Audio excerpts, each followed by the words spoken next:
Tu veux faire du storytelling, mais tu te demandes si c'est adapté à ton activité. Raconter ton histoire, c'est ce que tu veux. Tu veux inspirer, tu veux partager ton expérience, te différencier dans ta niche. Mais la question qui se pose là, c'est est-ce que moi aussi, je peux faire du storytelling? La réponse se trouve dans cet épisode. L'erreur que beaucoup d'entrepreneurs font, c'est de penser qu'il n'y a qu'une seule façon de raconter des histoires. Et pourtant, il y en a plusieurs. Dans cet épisode, on va voir ensemble 4 types d'histoires qui fonctionnent à tous les coups et pour toutes les niches. Le premier type d'histoire, c'est ce que j'appelle souvent les débuts. Les anglophones parlent d'origin story. La plupart du temps, c'est qu'on se pose la question « Comment tu as commencé cette activité ?» Et on est là, dans des interviews, dans des épisodes de podcast, dans des articles de blog, peu importe lorsqu'on a invité, on a cette facilité de raconter « moi, mon idée, elle a commencé de cette façon, je me suis lancée quand, j'ai fait ci, j'ai fait ça. » C'est un type d'histoire. Ça veut dire que tout le monde peut raconter cette histoire, que l'on soit plombier, qu'on soit artisan, que l'on soit, je sais pas, vidéaste, on peut tous raconter comment on a débuté notre activité. Comment on a été à nos débuts. Mais attention, il y a une meilleure façon de raconter ce type d'histoire. Il ne suffit pas de dire « j'ai commencé mon activité quand je n'avais rien ». Non, pour mieux raconter ton histoire lorsque tu utilises ce type d'histoire des débuts, on va voir 3 façons de le faire. La première façon, c'est de se poser la question « avant, j'étais comment ?» Si tu ne te rappelles plus, si tu ne sais plus par où commencer, est-ce que je vais commencer par mon enfance? Est-ce que je vais commencer à mes tout débuts? Est-ce que c'était... Voilà, c'est quand le début? La question à te poser, c'est avant j'étais comment?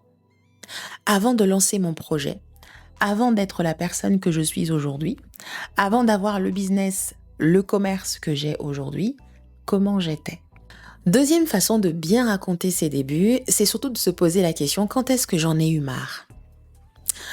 Souvent, on va pas commencer à quand j'étais petite, non. Souvent, on va pas même dire j'ai eu cette idée magnifique quand, non. Parfois, c'est juste quand est-ce que j'en ai eu marre? Quand on répond à la question du ras-le-bol, c'est souvent là que notre histoire commence. J'ai lancé mon projet quand j'en avais marre de voir qu'il n'y avait personne qui lançait ce produit sur le marché. Les débuts. La troisième façon d'améliorer sa manière de raconter ses débuts, c'est de se focaliser sur sa mission. Et quand je parle de sa mission, ça peut vraiment se dire, voilà, j'ai lancé mon projet parce que je sentais que j'avais envie de faire quelque chose. J'ai lancé mon projet parce que j'avais à cœur d'aider les orphelins. J'avais envie que ma fille retrouve les mêmes produits qu'elle utilisait chez sa grand-mère sur le marché. C'est bien de raconter comment tu en es arrivé à lancer ton projet ou comment ton business a démarré. C'est encore mieux d'avoir le meilleur angle pour que tu puisses le faire. Deuxième type d'histoire, ce sont les mythes et les légendes. Quand j'étais au lycée, j'étais une grande fan de la mythologie grecque. Zeus, l'Olympe, etc. Mais pourquoi ces histoires faisaient en sorte que j'avais vraiment envie de les écouter? Ça fait partie des pensées communes d'une culture entière, les Grecs. Si tout un pays est capable d'être connu grâce à sa mythologie, grâce à des dieux, grâce à des rituels, grâce à des faits qui remontent dans le temps, que ça existait ou non, tu es capable, toi, en tant qu'entrepreneur, d'utiliser des légendes populaires, peut-être de ta culture, peut-être quand tu grandissais, pour faire passer tes messages. Entre une histoire vraie et la légende, les gens choisiront toujours la légende. Pense aux histoires que te racontait ta grand-mère. Les on-dit, il paraît. On a toujours dit qu'il y avait un loup qui habitait plus loin dans la montagne. Ma grand-mère me racontait cette histoire assez souvent. C'est une histoire qui se cache derrière un vin qui est assez connu, c'est le Pic Saint-Loup. Et donc, à chaque fois, l'auteur va utiliser des légendes, des histoires qui existent populaires, des cantines populaires pour se baser dessus et transmettre un message et même avoir une muse pour sa marque. Ce type d'histoire est très utilisé dans la restauration, dans la gastronomie, dans des produits de luxe parce que ça permet de créer vraiment un attachement à une idée commune comme un esprit qui plane. Je suis curieuse de découvrir ce vin, je suis curieuse de le goûter parce que l'histoire m'a mis en appétit et j'aime beaucoup écouter les histoires de ma grand-mère. On utilise des légendes, des pensées communes, des cultures pour transmettre une histoire. Est-ce que toi aussi, tu as des histoires comme ça qu'on te racontait ta grand-mère, que te racontait ton père, ta maman, les anciens, ou même une culture qui est profondément ancrée chez toi que tu aimerais explorer pour en faire une muse pour ta marque? Troisième type d'histoire, ce sont les anecdotes. Alors c'est drôle parce que la plupart du temps, les entrepreneurs qui viennent à moi, qui veulent que je les accompagne, me disent Benvinda, j'ai beaucoup d'anecdotes, sauf que je ne sais pas comment les partager. Storytelling n'est pas égal à anecdote. Storytelling n'est pas égal à anecdote. Mais si vous avez plein d'anecdotes, vous pouvez les utiliser pour transmettre vos messages. C'est quoi une anecdote? C'est un fait qui s'est déroulé dans le passé, mais qu'on peut reporter au présent. Un exemple concret. En 2024, j'habitais à Kinshasa et pourtant je travaillais pour un incubateur qui m'avait envoyé en mission à Paris.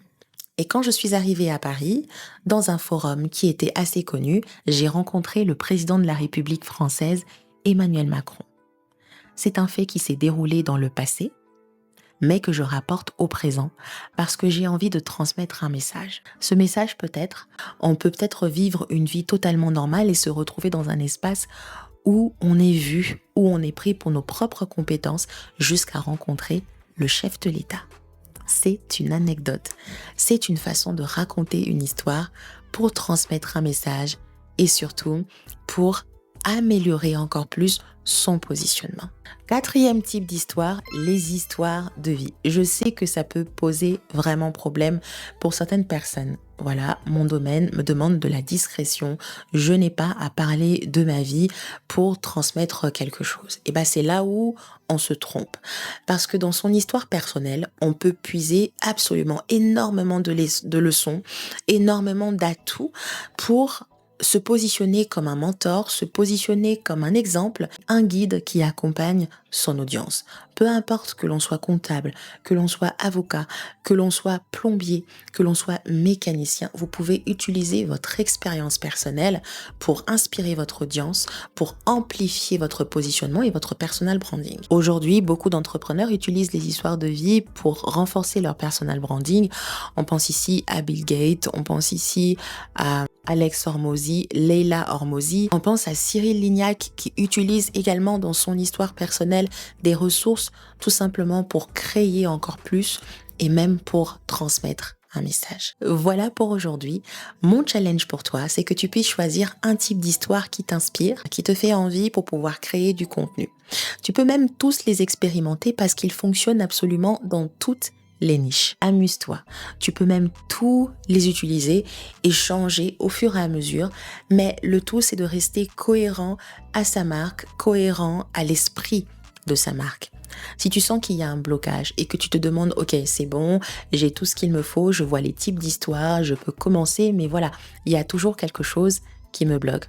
Je vais t'inviter à rejoindre les masterclass Storytelling Éclosion. Ce sont les meilleurs masterclass storytelling francophones qui vont t'apprendre à raconter ton histoire pour te positionner comme une figure d'autorité en 2026. Le lien d'inscription se trouve en description de cet épisode et je te dis à très bientôt dans les masterclass.